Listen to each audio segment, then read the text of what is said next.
How to create and edit drop-down list in MS Word.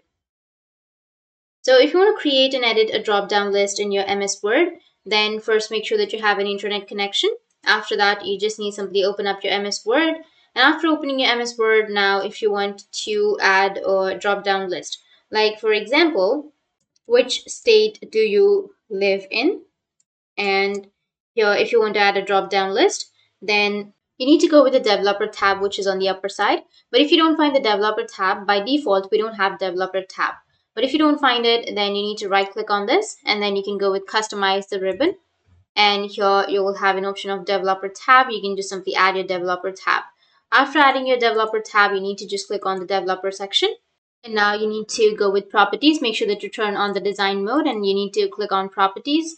And once you have your developer option, you just need simply go with the drop down option, which is right here. You will have the drop down list, content control. So click on the drop down list, and after that, you will have your drop down. Now you need to choose the item. Now to edit it, you can just simply click the list. After clicking the list, you need to go with properties. Now under properties here, you can select the title. So I'll just simply go with the state, and here you can go with show as, you can go with rounding box or start and end tag, or you can also select none. And after that, you can go with color if you want to add any color to it.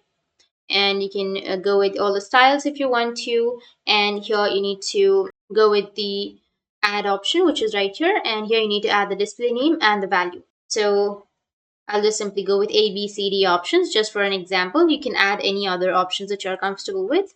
You can click on add and then you can add your options. And after adding the options, you can go with OK, and that's it.